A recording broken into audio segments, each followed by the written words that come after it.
क्योंकि वही श्रापों को दूर कर सकता है, वही आशीषें दे सकता है, वही दुष्ट आत्मा को दूर कर सकता है। कितने में आप मेरी बात को समझ रहे हैं?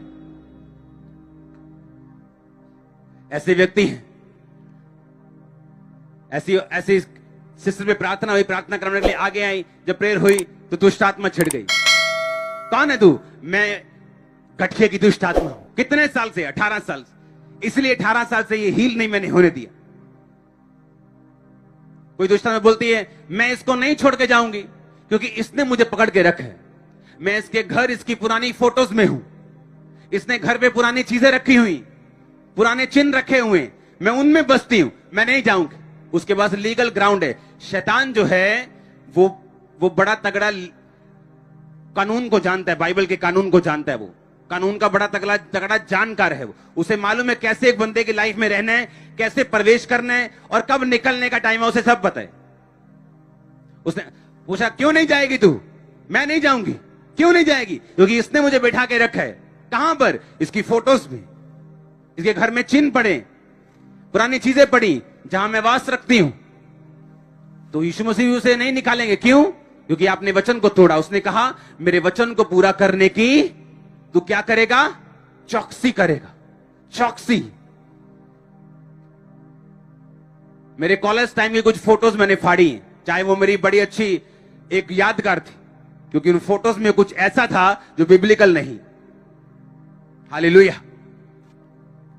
ऐसी जगहों की फोटोज थी, वो मुझे फाड़नी पड़ी क्योंकि मैं उनको नहीं रखना चाहता, क्योंकि मैं नहीं चाहता कि कर्स मुझे फॉलो करे।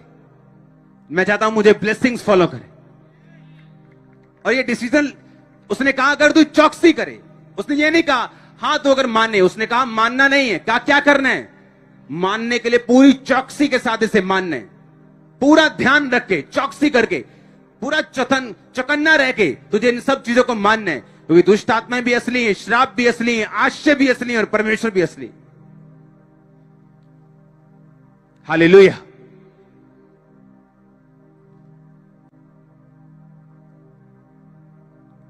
मुझे मालूम है मेरी लाइफ में ब्लेसिंग का कारण यही है कि मैं परमेश्वर के वचन के ऊपर पूरे मन से चलाऊं। कॉम्प्रोमाइज नहीं किया शैतान के साथ, कहीं झुका नहीं हूं शैतान के सामने, किसी भी चीज के सामने, और वही किया जो बाइबल में था। ऐसा करना है जो मुझे मालूम है वो किया। हालेलुया। आप मेरी बात को समझ रहे कि नहीं? उसने कहा तू क्या करेगा? बोलो पड़ोसी को, फिर से 7 बार बोलो चौकसी कर, चौकसी कर, चौकसी कर। आमीन। आपको चौकसी करने के था, वचन को पूरा करने में, कि तेरे बीच में कोई और तो नहीं, क्या मैं ही तेरा परमेश्वर हूं?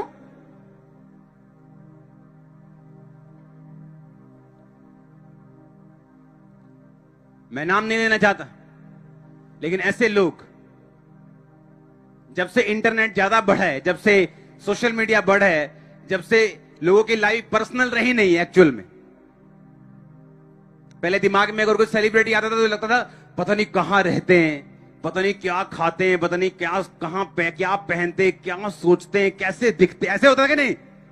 अब सब मालूम है ना आपको उनका। अब बोलते यार ये तो ऐसे ही है। कितने मेरी बात, हमारे ऐसे लोग हैं, कितने समझ रहे मेरी बात? अगर आप ध्यान से देखें, कर्ज चाहे वो छोटा हो चाहे वो बड़े से बड़ा व्यक्ति हो, अगर आप ध्यान से देखें उनके परिवारों में काम कर रहे हैं आज भी। ऐसे लोग हैं जिनको करोड़ों लोग फॉलो करते हैं, लेकिन उनके मम्मी पापा कभी इकट्ठे नहीं रहे परिवार में। ऐसे सेलिब्रिटीज।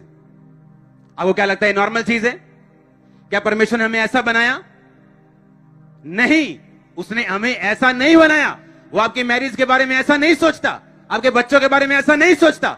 उसने कहा था श्रापित होंगे तेरे बच्चे, श्रापित होगा तेरा घराना, अगर तू मेरी आज्ञाओं को मानने में चौकसी ना करे। उसने कहा अगर तू चौकसी करे तो तू धन्य होगा बाहर आते समय, धन्य होगा भीतर जाते समय, धन्य होगी तेरी कोठरी, कठौती, बैंक बैलेंस, तेरा घराना, तेरे बच्चे, तेरा खेत। मैं तेरी सुरक्षा करूंगा। तू सिर होगा, पूंछ नहीं। लोग एक तरफ से तेरी चढ़ाई करेंगे, आएंगे 7 तरफ से भाग जाएंगे। ये वचन पूरा हो आपकी लाइफ में। हालेलुया। पर क्या करना, मेरी आज्ञाओं को मानने की चौकसी करना। आज छोटी सी किसी को सीट मिलने वाली हो एमएलए की, परमेश्वर को छोड़ के 10 किलोमीटर दूर भाग जाता, बोलता सीट मिल रही, सबको मिलाना जरूरी है। और परमेश्वर ने कहा तू श्रापित होगा, घर आते समय घर जाते समय श्रापित होगी तेरी कोठड़ी, तेरा बैंक बैलेंस, तेरे घराना, तेरे लोग, तेरे बच्चे।